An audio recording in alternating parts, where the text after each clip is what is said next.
Welcome to the Birth of a Mama podcast, a place where mothers can share their real life stories because every experience is real, every experience is valid. So let's talk about it.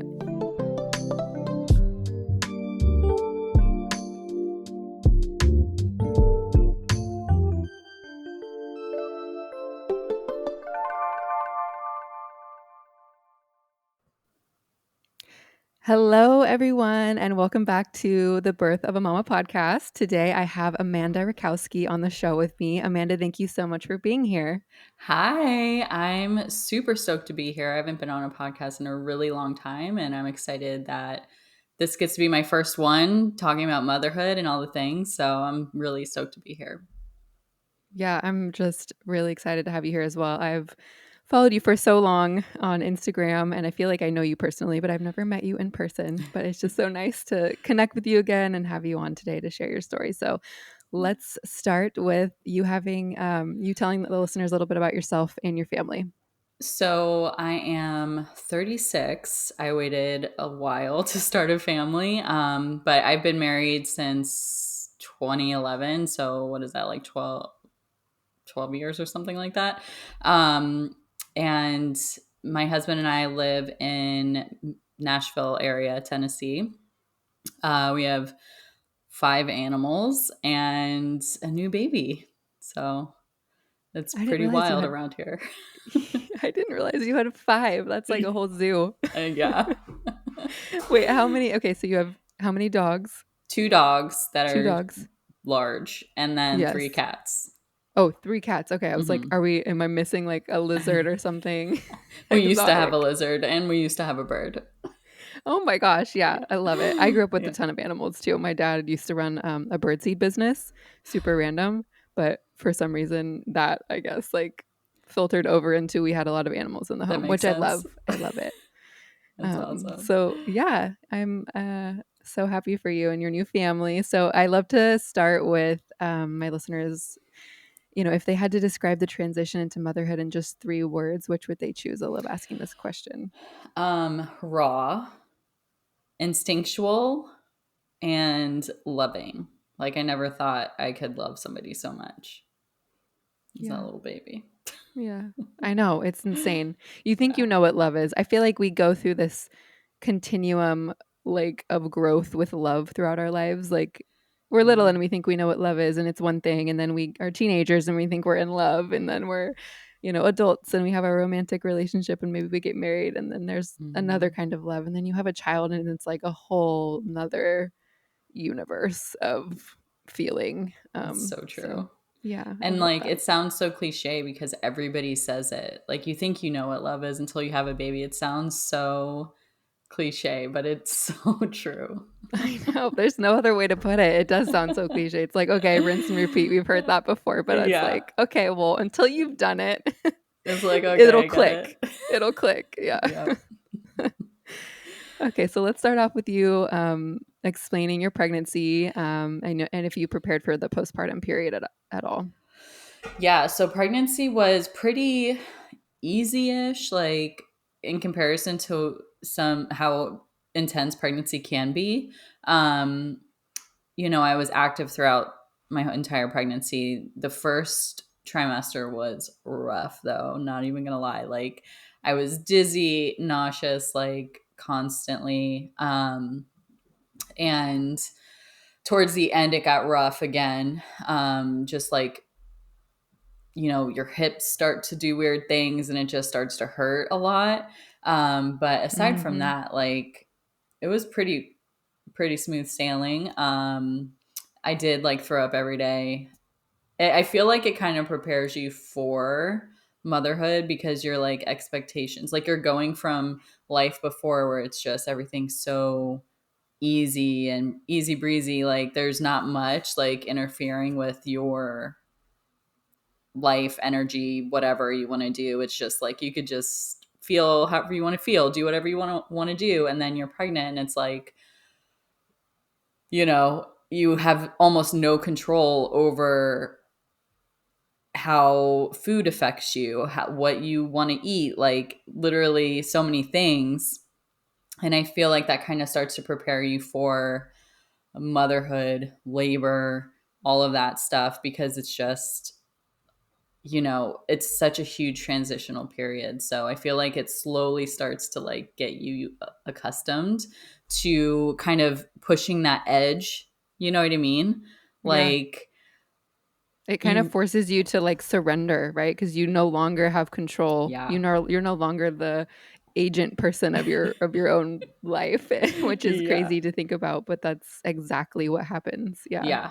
Yeah. Yeah. It really is just like it is designed, I think, to prepare you for um like changing your expectations, going more with the flow, just all those kind of skills that you need to be a mom. Yeah. 100%. I felt the Mm-hmm. same way. And honestly, to me, I interpreted it as like torture. I thought it was torture. Like, I'm That's good fair. now, but for a minute, I was like, "What have I done?" You know? Yeah. Oh, Like, yeah. what's happening? Yeah. Yeah. And then Yeah. to prepare for postpartum, I did a lot of preparing for labor. My goal um was, to have a natural unmedicated birth, um as close to like God as I could be, that was like the whole vision. Mhm. It did not happen, but like the total opposite happened. And like that's what I was preparing for mentally, emotionally, with all the things that you buy for like your like postpartum cart in your bathroom, like all those things. Yeah. Um and I didn't really like prepare. I feel like the whole journey of pregnancy and all of the things, and just I work out and I do personal growth, all of that stuff already had pre-pregnancy prepared me for like mindset stuff. Um and all of the things I already do in my lifestyle. So, I think that was kind of built in, but yeah, and let me think what else. Like I really just wanted to make sure that it was as free flowing and easy as it could be. So I tried to set myself up for success postpartum with like plans for food, how, like, who's going to take care of the animals, what are my expectations, that kind of stuff. And, like with family members or visitors and all those things that can become such a stressor when you're newly postpartum and have no idea how your emotions are going to be. I really just wanted to set myself up for success in that realm too, to make sure that like everyone knows that I was like, we're going to go with the flow. We're going to play it by ear. So let's check in.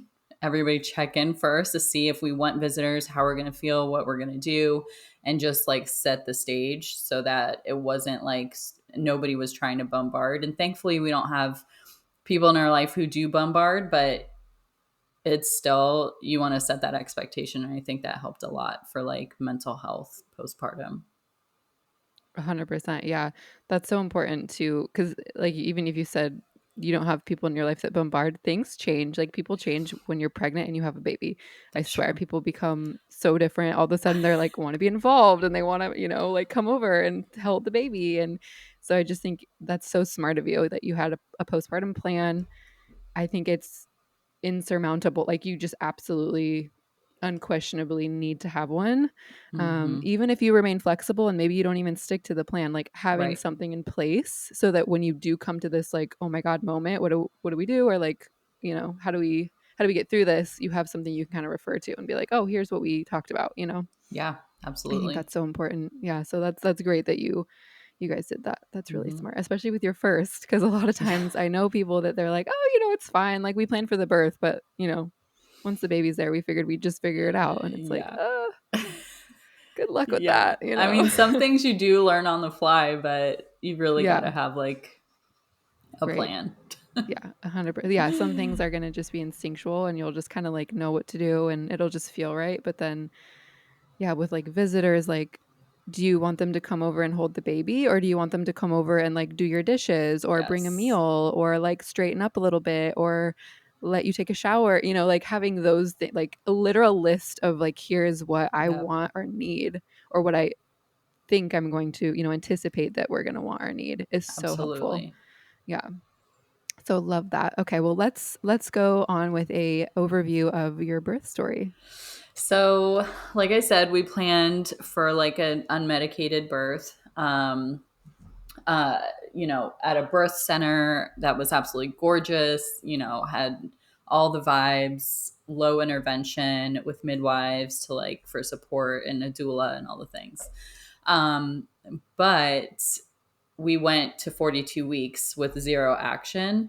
And I personally, like, I could have gone over more. I mean, in all reality, and just showed up at the hospital when I was late in labor.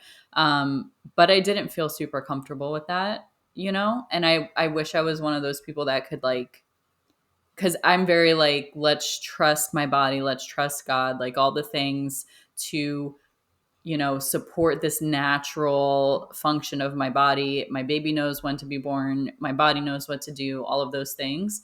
But I also like didn't want to push it too far, So I was like, let's just not be induced. Didn't want to be induced. I didn't want any of intervention or anything like that. But once we got to 42 weeks, it was like the birth center wouldn't take us anymore, because it's like high risk, obviously. And then so we went to the hospital to get induced. And my perception is like, to me, that's like a fast track to a C-section. That's what it felt like. A lot of interventions with medications and all the things can tend to lead to a C-section because complications and all the things. And I was just like so upset because that's not what I wanted. I wanted to be in flow with my body, like, Yeah. so we did end up like having all of the interventions, like as much as we tried to, slow the induction, and we obviously, like, you don't take Pitocin right away. I wasn't dilated at all. So they had to give me, I forget what it was, like an oral something to start dilation. Um, and like we went in on a Thursday night and we didn't have her till Saturday night. Um, and so it was like a long process. And once we did Mhm. have like the Pitocin, I did get the epidural because I was laboring naturally without an epidural. And there was absolutely no freaking way I was going to take a Pitocin contraction without the epidural. So I was like, let's just freaking go. I don't care anymore. Yeah. Um, I was tired and exhausted at that point, and just, and the way we Yeah. went in, it was midnight. I didn't sleep. It just like was like a rest. It was not set up the way I wanted. Everything was just not what I wanted. Yeah. Um, so we ended up like, she didn't like, her little body didn't like the Pitocin. And so it was like messing with her heart rate and all that stuff. So we were like not dilating past 7 centimeters. And we're like, the best thing to do is to have a C-section for the health of the baby. Um, After trying, she was stuck behind my pelvic bone and she wasn't like dropping in. So I think that's like why I wasn't dilating. Um, so it turned out that I had scar tissue on my cervix, so it wasn't opening naturally. And then also, she wasn't engaged on my cervix because she was stuck behind my pelvic bone. So it was like those two things were delaying any sort of progress whatsoever. And we tried everything to get her like in a different position, but it just wasn't happening. So obviously, you're just like, whatever we can do to get this baby here safely. And I don't want her to be like struggling in there. So let's just do the C-section. And that's what we did. And, she is the most perfect, beautiful little girl ever. Um, and I did struggle a lot with the whole thing. It wasn't like a super traumatic birth necessarily. It just was like, so much of unexpected change, um, and completely opposite of what I wanted, and what I had envisioned for 9 months. So it Yeah. was hard to accept at first. It took a while. So, Yeah. Yeah. How are you? Because that's Yeah, that's like the actual polar opposite of everything that you wanted and imagined and planned for. Mhm. And yeah, I imagine you didn't plan at all for like, what if we need a C-section? Yeah. No. So, oh my gosh, that's just a Yeah. whirlwind and literally days of being in labor too, on top of then going into major abdominal surgery Yeah. that you're just like, I don't want to do this, but obviously I have to do, like it's out Yeah. of your control at this point. Yeah. Yeah. And you're just kind of surrendering to like what's happening to you, which is traumatic. That is traumatic when you lose power and control of like very intense, serious things like that. Like surgery is very intense. Birth itself, even physiologically natural birth, can be like nothing can go quote unquote wrong, and it can Mhm. still be perceived as traumatic because it's just very intense and it can happen really quick. It can take a really long time, so you can be physically exhausted, mentally exhausted. Mhm. So yeah, I can't imagine. How are you feeling about all of it now? Do you feel like you've processed it and kind of like come to terms, or are you still kind of Yeah. struggling? Yeah, I'm 11 weeks today postpartum, and Congrats. thank you. And you know, I am not stoked on my scar. So that whole thing is still, I think that's going to take time. Um, and once I can start doing like scar tissue remediation and stuff and all that kind of to like move things around so it's not so tight and uncomfortable, I think that'll be helpful, but it's still like weird. My body doesn't feel, and I'm sure that's with any birth in general. Just your body doesn't feel normal for a while. But, Mhm. in those first few, it probably took me like a month, at least a month to accept it. I think once I was able to move around more, because you're pretty stagnant, you can't, I couldn't bend down. I needed help to like pull up my pants for the longest time. Um, and so when you literally can't even pull up your own pants, it's like you feel so powerless and mad, hurt, disappointed, all of the things. And the fact that I needed to take medication for the pain, and I'm somebody who's like pretty crunchy, like I didn't even take Tylenol during pregnancy. And now all of a sudden I'm having to take meds and I'm breastfeeding also. And they said it's safe, but also I'm like, there's so much guilt from the whole thing, um, that I was just like sitting with because I couldn't move. I couldn't walk really. And you're supposed to walk, but it was hurtful. Like it hurt to walk and Yeah. couldn't carry my baby. So there's like a lot of things that were really challenging in the beginning mentally because you just needed so much help, you know? And I'm Yeah. sure after labor in general, you need a lot of help. But add to that, like a surgery, it was just really hard because I'm like a doer, So it took a while. And once I was able to start moving more, I started light exercise at 6 weeks. Like I literally just like sat and snuggled a baby for 6 weeks. Like I didn't do anything. Maybe a couple walks here and there. And that was kind of the goal. Like the first 40 days postpartum is supposed to be like relax and sit, like don't do anything pretty much to heal. Yeah. And that was my Yeah. plan. But now that I'm looking back, if I didn't have the C section, I probably wouldn't have stuck to that plan at all because I would have been up and doing things, you know? Yeah. Yeah. Um, so anyways, it was really challenging on so many levels, but you know, once you can move and start to feel a little bit more normal, it starts to fade away a little bit. Yeah. Thank God everything is like a set amount of time, right? Like it all comes to an end eventually. Like that Yes. was even with labor, right? Like with me, I was like, oh my God, I'm going to die. Like this is never going to end. And then of course it does, right? Eventually, in Yeah. one way or another, they take the baby out of you or you push it out. Yeah. One way or another, it ends. Yeah. So like, thank God for that. But like 6 weeks is a long time to just be sitting around and trying to heal and also be reliant on your husband essentially, right? To do Yeah. like so many basic things for you that you once could do on your own. Like Hmm. that's so hard. I wanted to circle back really quick before we move forward to the scar tissue on your cervix. Did they have any like thing to say about that? Is that something that's common or Well, I I'm just think, curious. yeah, it is pretty common. Like if you've ever had any sort of like procedure, I Yeah. had a polyp removed a couple years Mm. ago where they had to open my Mhm. cervix, insert tools.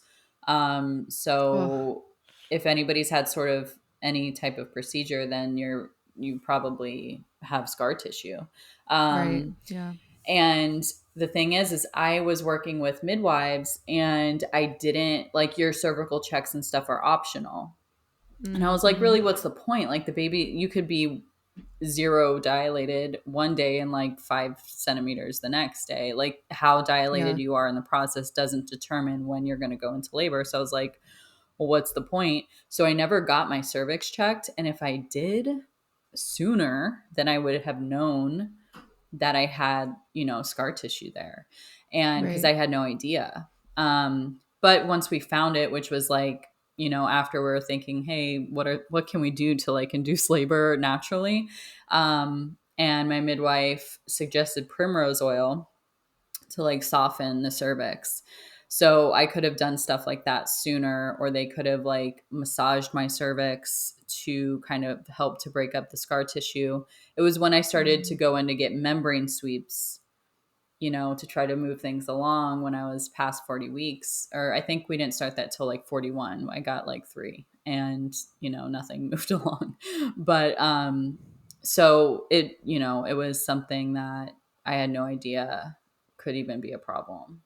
Yeah, yeah, I mean, it makes sense when you think about it, but then you're like, "Well, does that mean every woman that has scar tissue would have a problem?" Like, probably not, and then Yeah. every woman like, you might not even know that you have the scar tissue, even if you did have a procedure, like, you might not put 2 and 2 together, you Yeah. know? Like, it makes me think of, so they screen for HPV, and there's certain strains of the HPV that are more cancerous than Right. others, right? And so then if you have the ones that are cancerous, they want to do a biopsy called a colposcopy where they go in there and they literally remove a chunk of your Oh, cervix. wow.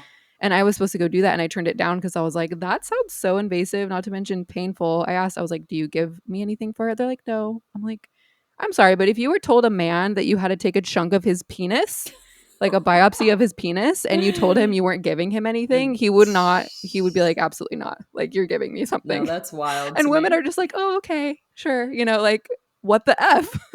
No, it Like, it's hurts. not okay. It Yeah. hurts. Like, That's a sensitive piece of our body. Like, oh my why do we gosh. not treat it like it is what it is? So anyway, Absolutely. that's a whole tangent on cervixes, but like That's it's wild. important to talk about. Agreed. Um yeah. So okay. So you had your C-section, you had your baby.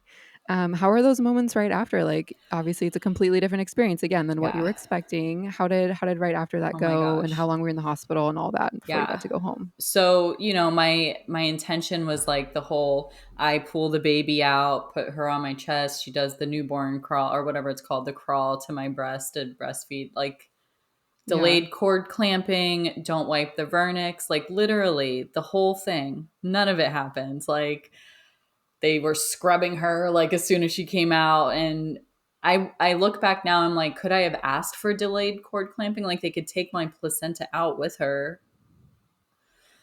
I I wish feel I like would have yeah, I mean they have asked. to take it out anyway, right? Like it has to Yeah. come out of you, right? Yeah. Yeah, so I So mean, I didn't have yeah. that. Like I wanted at least 10 minutes.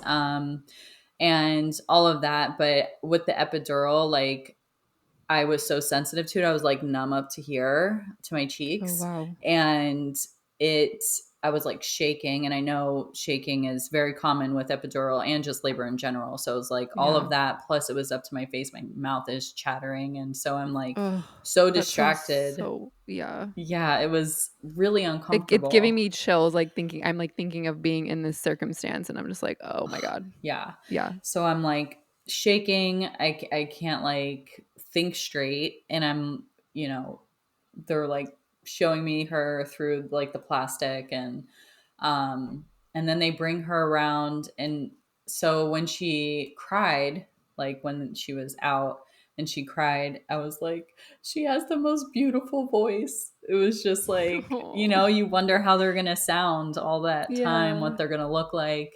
And that was really cool. And but then I started to feel really not good, and they knocked me out. So I'm not sure what Oh. happened after Oh, okay. that. And they gave her to Derek, and he was taking care of her, doing skin to skin, doing all those things with her. And I woke up in the post surgery room. Um, and I was just like not feeling good because I was on so much medicine, just like Yeah. so many drugs. And I'm like, ugh. But so Yeah. it's like kind of blurry. I don't really remember a lot. Like I just remember waking up and there's so many people in there because I think my blood pressure dropped or increased. It probably dropped. Like Derek doesn't remember what they said, but I imagine if I have blood coming out, it's probably dropping. Mhm. So it was just like a lot going on. And they thought they were going to have to put us in a like really shitty like postpartum room because all of their like, post delivery rooms were full, but one opened up and we didn't have to basically stay in a closet, thank God. Oh my gosh. That would have been even more traumatic because already the whole setting of the room that we labored in and everything was like not the vibe at all.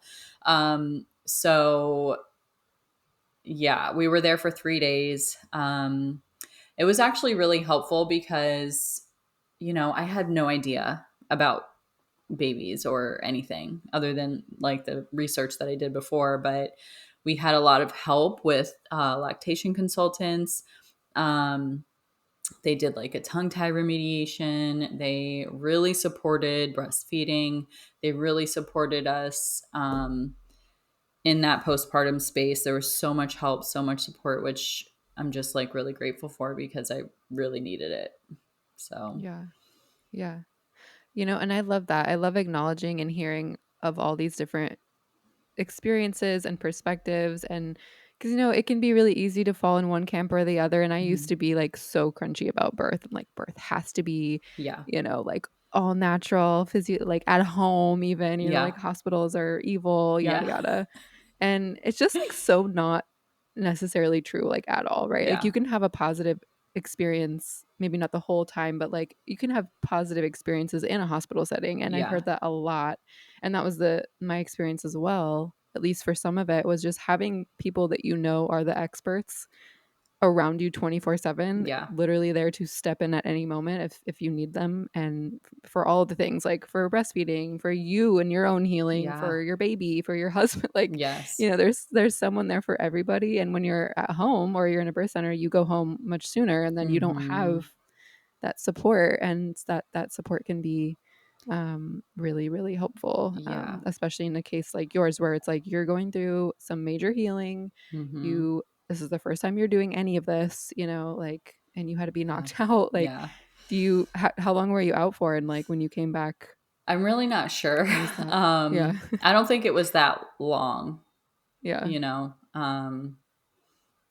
But that's yeah, good. it Yeah. was, you know, yeah, if I went to the birth center, I would have, I think the longest you stay is like 12 hours, 24 if anything. If there's like jaundice or something, you would stay longer. But Yeah. so that was really helpful. And as much as the environment wasn't the vibe, I sometimes still think that hospitals are evil, but you I have Sometimes like, they are. you A know, lot of times there are horror stories, and like like things happen. yeah. There's like obstetric violence, obstetric rape. There's Mm, You are telling them no and they don't listen to you. oh, Like it yeah. can absolutely be hell and a nightmare. Yeah. Um but it can also be really positive. It can be. It Yeah. just really depends on the individual person's what they're needing and wanting and asking for. Are they being heard? Like, are you being heard? It depends on how your perspective and how you're experiencing it, right? So it's Absolutely. just so very there's so many variations, but Yeah. glad to know that you had a positive experience, well, Yeah. afterwards, at I least. I think it was really helpful because I still had a midwife team. So I didn't Mhm. see a single OB until we were like seeing surgical OBs for the C-section. And everybody was so supportive. Like I printed out my birth preferences. So that is one thing I did prepare for labor that I wanted to share is I printed my birth preferences.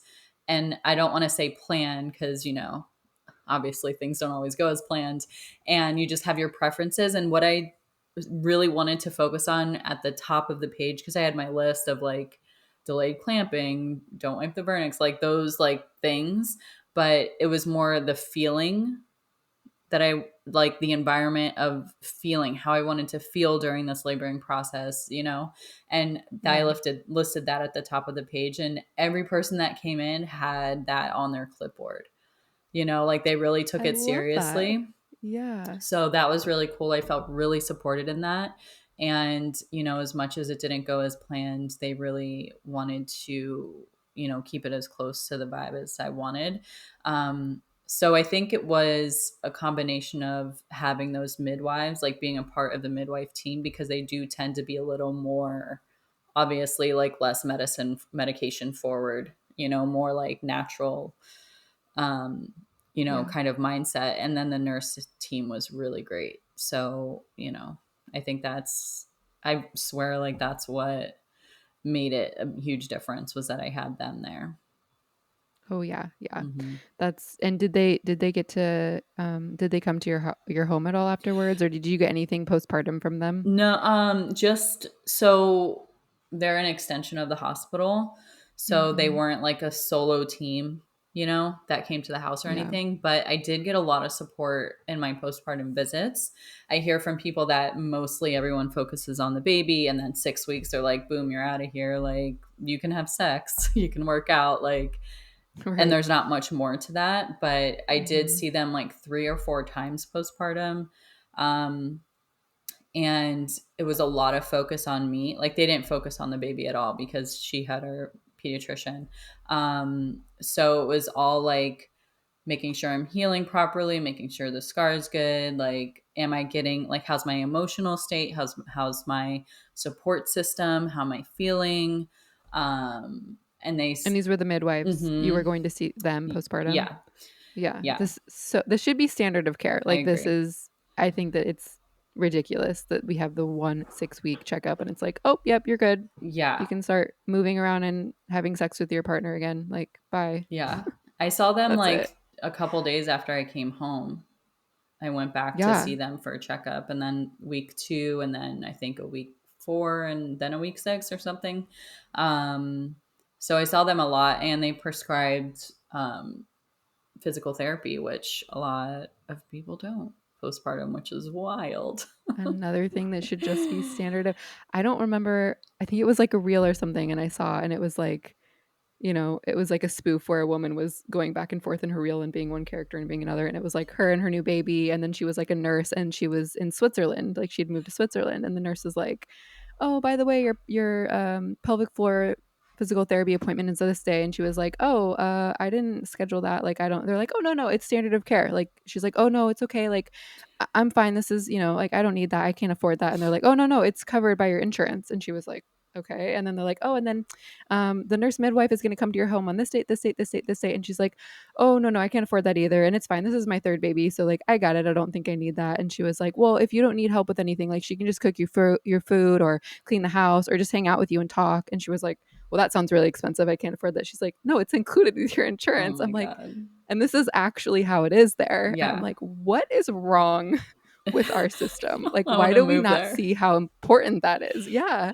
Yeah. And that should not be a luxury, which it is currently because you have to pay out of pocket thousands Hmm. of dollars to get care like that, or you have to severely advocate for yourself, like even just getting a single physical Yeah. therapy appointment to check out your pelvic floor, which to me, it's Yes. like, it literally makes no sense. You break a bone and you automatically go see a physical therapist, right? Because Right. you need to heal.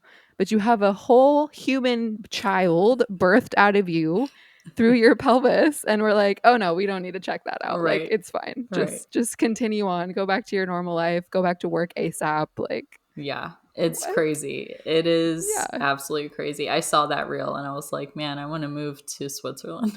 Like, this is Right? Like, just, let's go. What or the hell are change we things doing here here? would be, ideal. Ideally, but that'll take who knows how long, Yeah, you know? it's just a mindset throughout the entire system. So it'll Mhm. take a lot to change, I feel like. Yeah, it'll take a lot. All right, so you're back home, and how did the first, like, couple of weeks of new mama life go for you? Um, so it was pretty good. I mean, aside from the frustration of the C-section and not being able to move and the pain and all that, uh, with, we had friends who paid to clean our house, like had somebody come clean our house, like Derek's parents would clean the house. And there was a lot of support in that. People would send food. Somebody set up a meal train for us. So all of that stuff was really good. Like, I feel super blessed. And it was all, I think it was partly too, like, that was part of the intention and the plan that we had intentionally set out. Like, we wanted, like, if people asked how they could help, or like food, cleaning, things that we knew that would be a challenge. Um, and so, yeah, that was really good. Breastfeeding was hard. It was really painful. And I think part of it was because I was also pumping, and like, I think pumping would be easier now, but I pretty much exclusively breastfeed without the pump. Every so often, I'll pump, and just I would like to build up some sort of a stash, but it was really challenging. Lots of crying, all of that. But uh, also, my husband did, like, went away for a week for training for work. I think it was my second or third week postpartum. So that was rough. And I was like by Yeah. myself. But at the same time, it was really helpful because he had been doing pretty much everything. I couldn't carry the baby. Like, I couldn't even stand and hold her. So I could Yeah, really oh my only hold god. her sitting down or laying down. So Yeah. it really just threw me in the trenches in a lot of ways, but it was like I kind of needed it, to feel Yeah. confident, because I was feeling really unable to do anything, and just like so incompetent in like caring for a human. So it really helped me just kind of go for it. And he was gone for like 5 days, but it felt like forever.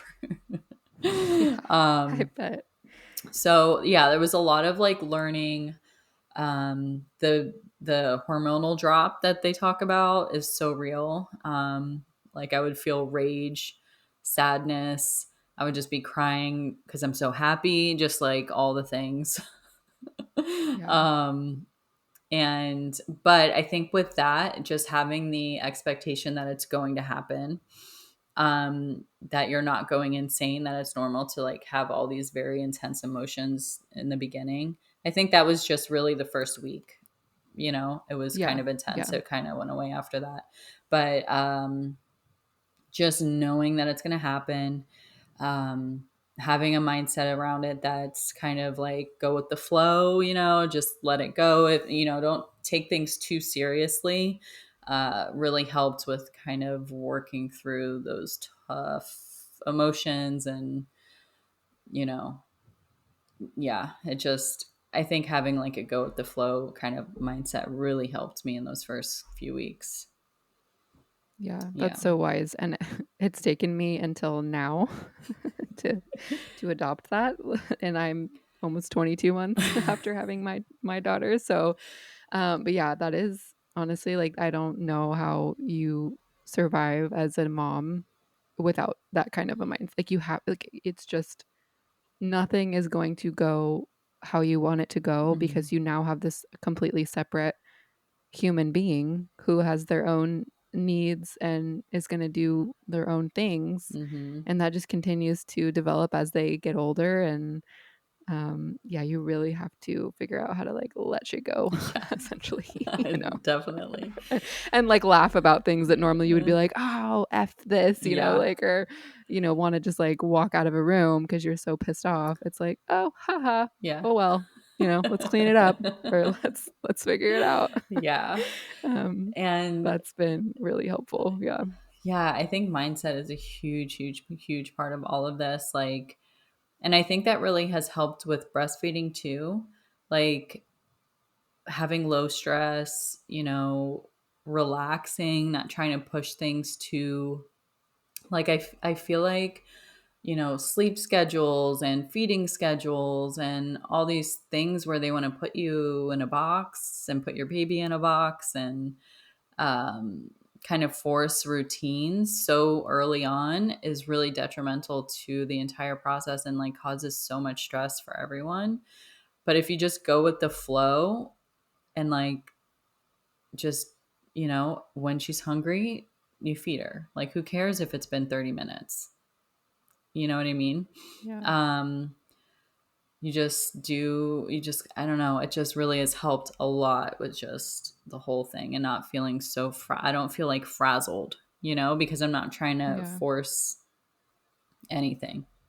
Yeah, because you feel bad because you're like, oh, I can't stick to this one schedule. Or, it really comes down to like what works for you. Like Right. what works for Amanda is going to be different than what works for Natalie, is That's, going to be different than what works for the next person. Right. And, mm-hmm. and we need to stop pushing other people's stuff on other, especially moms. I think moms are so bad at this. And I don't know why, because we need each other's support more than Yeah. anything. But we're so quick to like, we as in like the collective mom population, but like are so quick to like judge and just be like, oh well, this is what worked for me, and so this is what you should be doing. Right. And like, you're messing up your kid because you're not doing it how I did or whatever. And it's like, You're well, like, if that's not what works for them, right. then why do you care? Like, it's none of your business. Like Right. it's going to be different from one family to the next. So it's like, yeah, like some families co-sleep and some families put in a separate crib, Yeah. like pretty early on. And it's like everyone has their opinion about the other one, right? And Yeah. it's fine. And as long as you're doing things safely and you're not like harming your child, I don't think that there's like any real opinion or input that's helpful Mm-hmm. typically, I agree. And unless it's like a safety thing, like, oh, I'm going to give you this information because actually what you're doing is really unsafe. That's different than right. like, oh, you're not following with a schedule, or oh, you're feeding your child on demand. Yeah. Oh, you're breastfeeding versus formula feeding. Oh, well, formula is so bad for your baby. Like you're like killing your baby. It's like that's not necessary. I mean, Like you don't know why someone is choosing not to breastfeed, or maybe right. they physically can't. Right. So there's just so many reasons why we do what we do as moms. So Yeah. it sounds like you are so wise and you're only 11 weeks in and you seem to have like just so much wisdom about you. You're already letting things go. You're going with the flow. Like you have your non-schedule. I love it. Yeah. Yeah, I love it. So let's see. How about up until now? So we talked about like the first couple weeks, like how have things been going since you're still technically like in the newborn phase. Yeah. So because you're not even 12 weeks yet out. Yeah. So yeah. Yeah. Oh my gosh.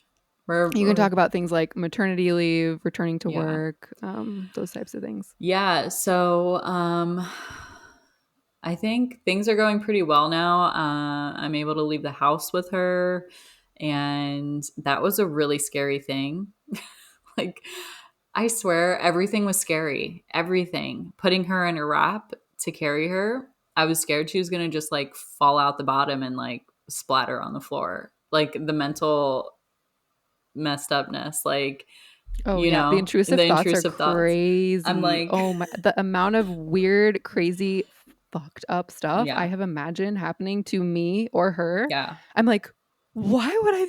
What is wrong with my brain? But I mean, it's normal to a certain extent. If it's yes, happening all the time and it's like debilitating and you can't function, yes. that's a problem. Same thing with like the rage and like the sadness and the crying. If that's going on longer than like 2-ish weeks, then Hmm. you might have some postpartum mood disorder stuff going on. Yeah, But some intrusive thoughts here or there, like just thinking of tripping down the stairs or something and dropping her and her, like you said, splattering or yeah. something, like that's somewhat It's, normal when yeah, it happens here and there. Yeah. But absolutely. I know exactly what you mean. It's Yeah. awful. It's like everything you're like, is she alive back there in the car seat? Like, Right. Did she just always. stop breathing out of nowhere? Like, Right. Like, are yeah. you still alive? Are you Yeah. gonna splatter on the floor? Like, that's my two things that are always like splattering, like falling and just like It's not funny, but it's it's hilarious because yeah. it's like, obviously she's not She's gonna not just, gonna like, splatter, but, it's like, so she might. dramatic. It's so I know. dramatic. But then it's like I It feel like is. it kind of helps you to take extra precaution, you know? Yeah, You're like, you're let me just hold so on tight careful. while Yeah, I'm going yeah. down the stairs. Let me make sure to squeeze a little tighter, you know, like It's so much responsibility that it is scary, you yeah. know? Like, you're responsible for this whole other life, Oh and my it's gosh. that's a lot, It yeah. is. It really is. And like she literally is always staring at me, like watching my every move. You know that one sound that's like, I always catch you staring, um I I don't think I've heard it. Is it something that goes you on Instagram or yeah, something? it's like you always Yeah. looking at me, dude.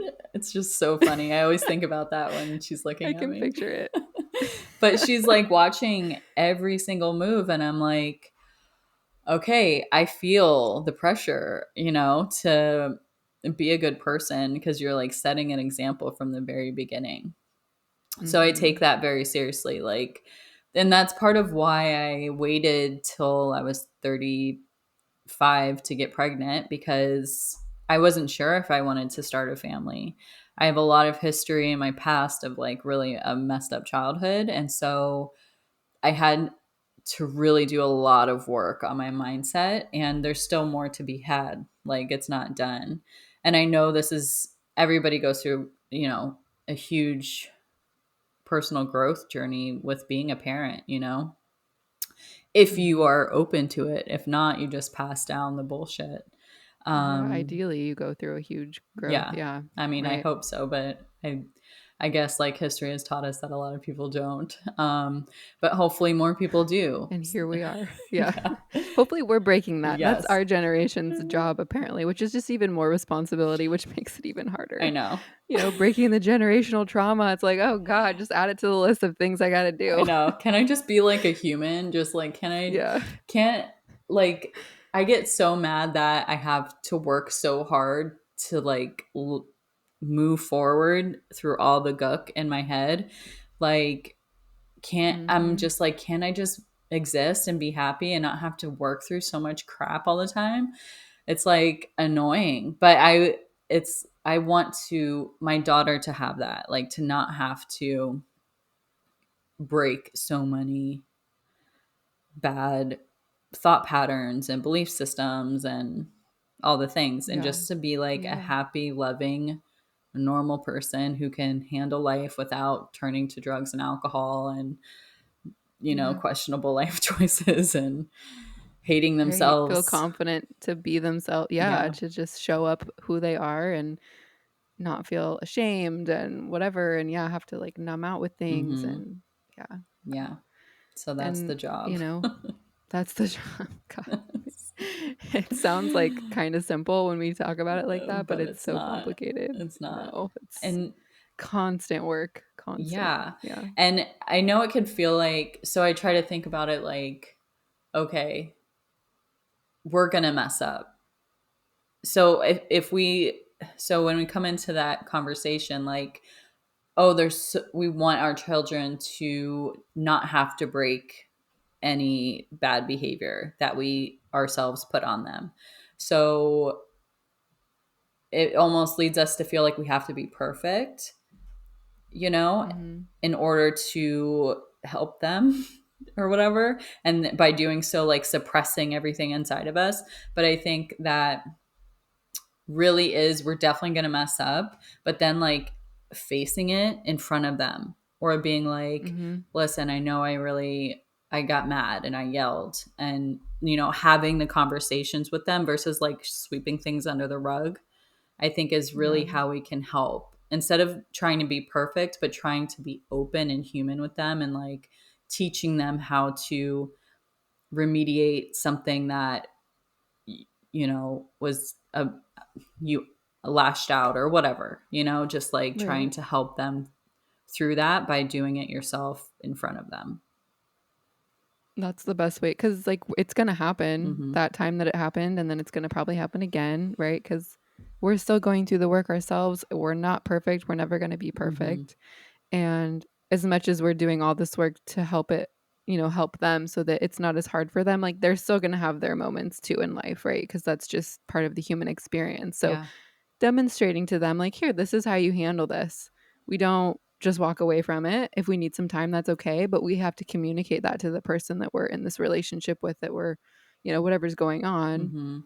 And sometimes it's them. Sometimes we get upset at them and we yell at them or whatever. We say something and we regret it, and Yeah. we need to, like, own up to that and tell them that we're sorry and we didn't mean it, and, give them a hug and show them that this is how you can resolve things Right. and, like you said, remediate. Like, that's so important. And it's really hard to do. Like, it sounds so straightforward when you talk about it. When you just talk through a hypothetical situation, Right. it's like, oh, of course, like, that's what you do. But then when you're in the moment, Mhm. it is way harder to actually Yeah. do those I know. actions. We'll see how it Yeah, goes.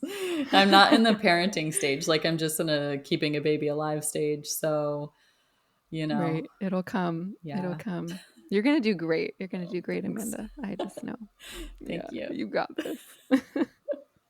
I'm excited and nervous, but I'm like, Yeah, that's normal. yeah, I'm like, Yeah. well, she's little and I could use these months to a year or whatever. I don't know when you have to start like rearing, but it's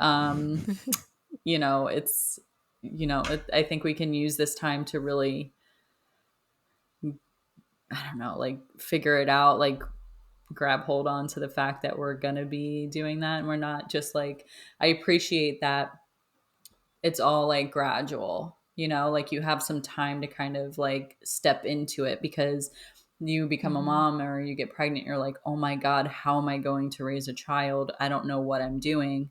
But it's gradual. So you have some time to like Yeah. figure it out. Like as your baby is going through a leap, they're going through stages. So are you. Like you're going through a stage and you start to build upon what you've learned and done in the previous stage. So it's like, we got to have some grace with ourselves and know that we don't have to be like this perfect parent and we're going to have it all figured out, but we can trust ourselves and enough to know that we're going to be able to figure it out and we're learning on the way. Like there's no way to be fully prepared and know all There the isn't. things and do all the things, have all the right answers like before they're even born. You have to like go Yeah. through it, and that's how you learn, is through what the mistakes you've made and Yeah. whatever. Learn by doing. This is the ultimate the ultimate learn by doing experience. I mean, planning is helpful, and it can prepare you for, like, how to navigate a circumstance or a situation, but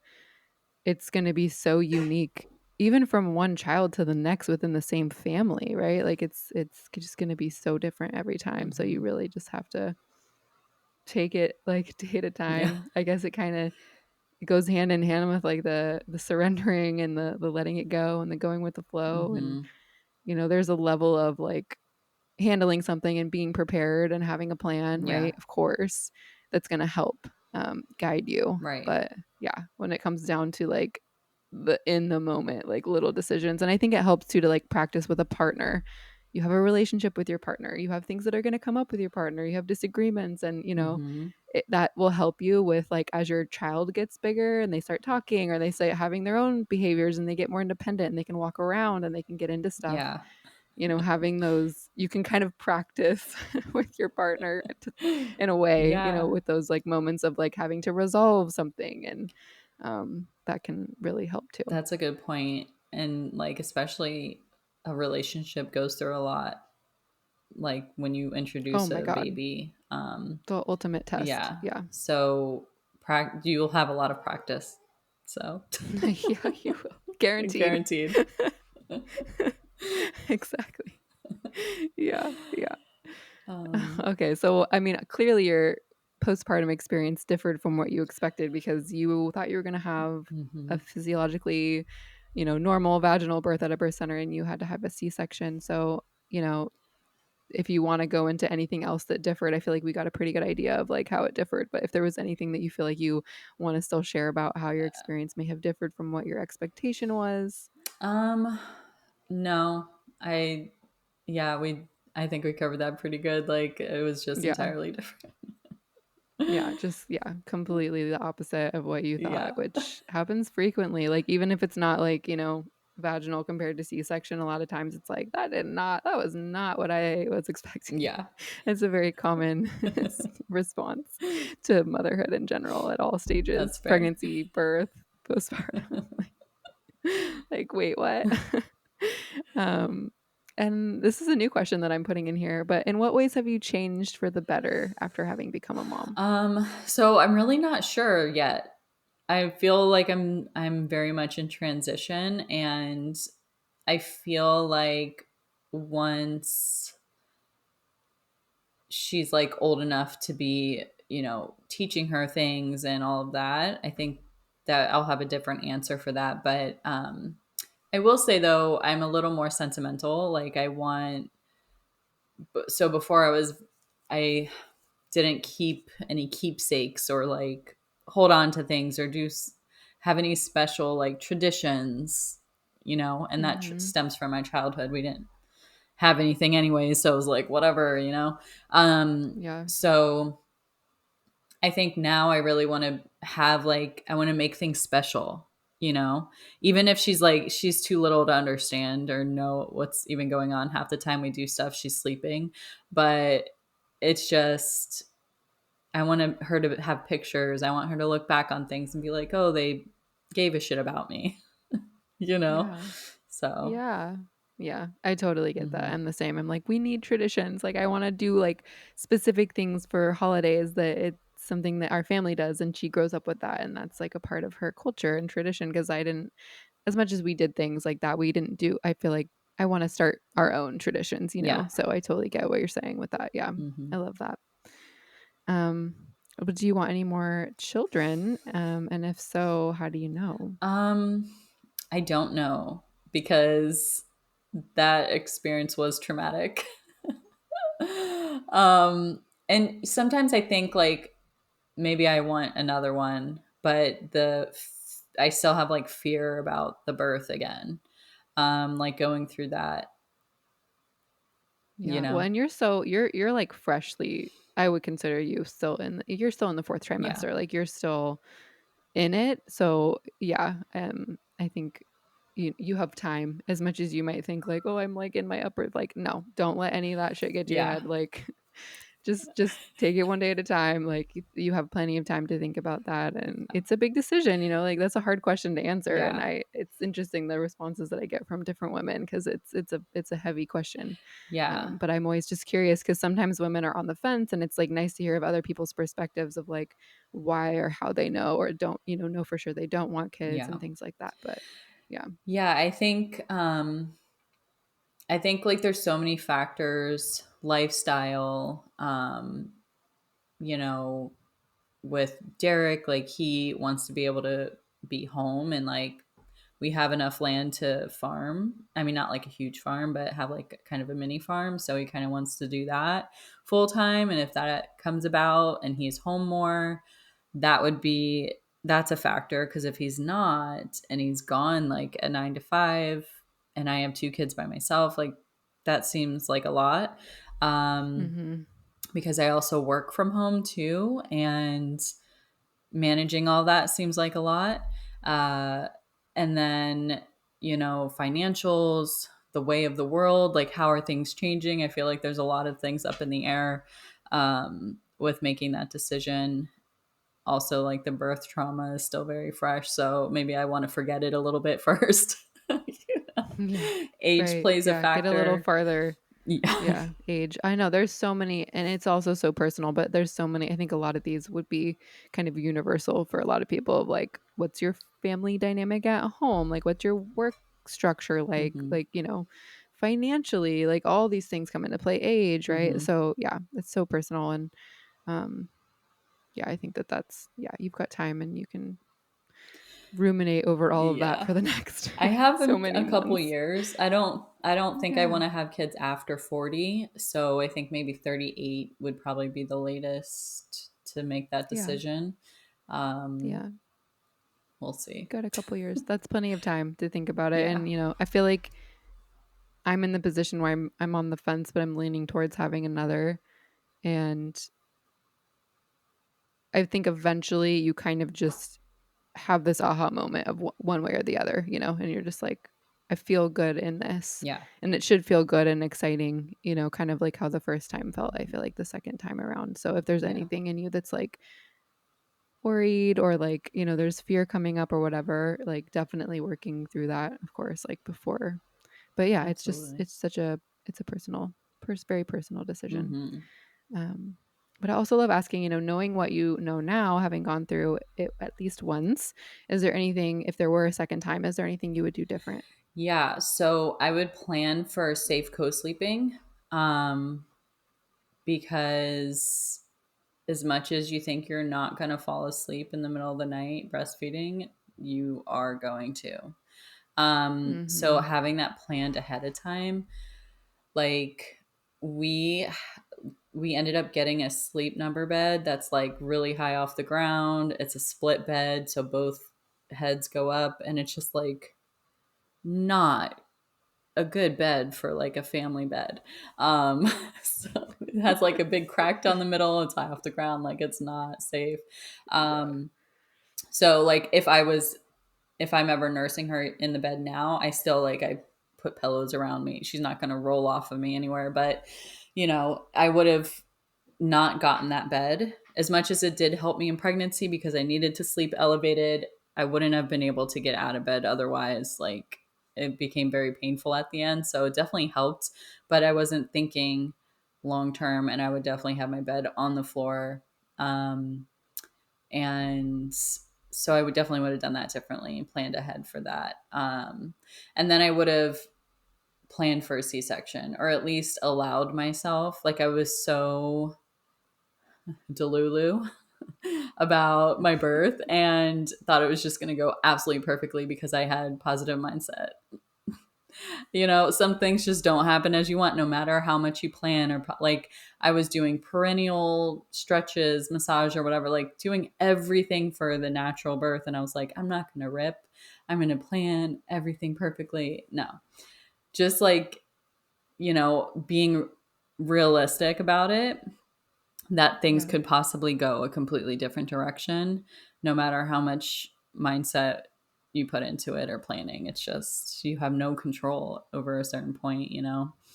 So I would definitely plan for that for sure. Yeah, that's so good. Just things you wouldn't know these things, right? Unless you had gone through it. And Hmm. it's like, oh, safe co-sleeping, this bed that I thought was going to be great because I can like move it around, has a big crack down the middle. And yeah, it's just like things that we might not think about, which can be really Yeah. important. But yeah, I love that. Just having an open mind and planning, even if it's like, well, I don't want to have a C-section, right? But like, well, what if that does happen and that becomes my reality? Like, what things do I want? Right. That's so good Hmm. to have that in place. Yeah.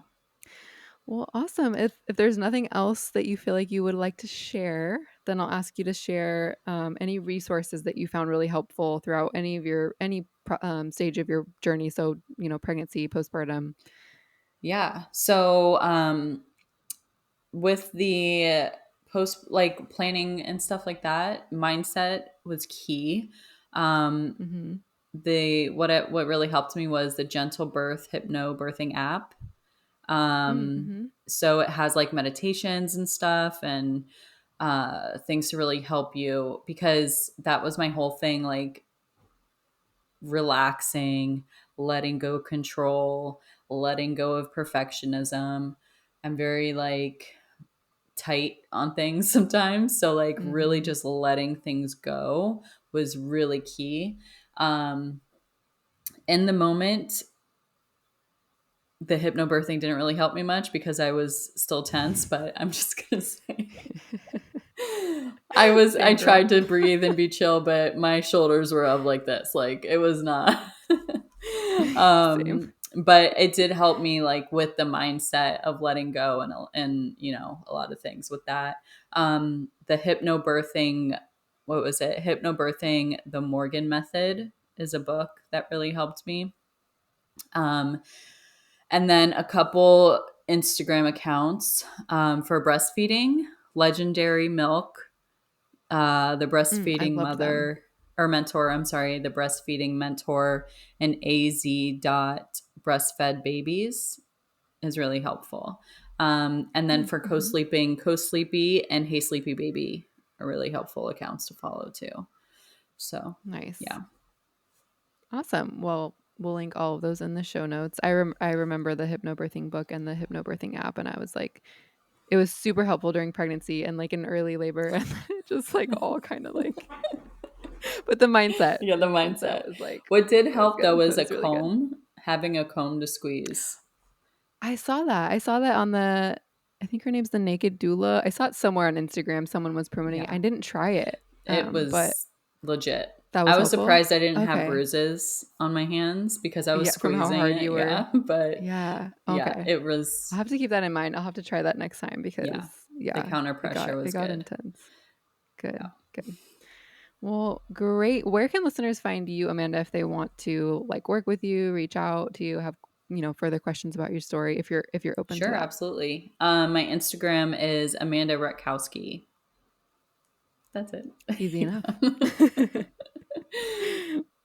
Awesome. Well, thank you so much for taking the time. Being 11 weeks postpartum, you have a little one who's reliant on you. So I'll let you get back Thank you. to your mama life. But thank you so much. I really, really appreciate you coming on. This has been Of great. course. Thanks for having me. Thank you so much for watching. I hope you enjoyed this episode. Be sure to follow me on Instagram at the.moms.nutritionist and subscribe to this channel to be notified of each new episode. And if you'd like to support the podcast even further, please like this video and share it with a friend or anyone who could benefit from watching. This helps get the word out there, which helps moms heal and thrive.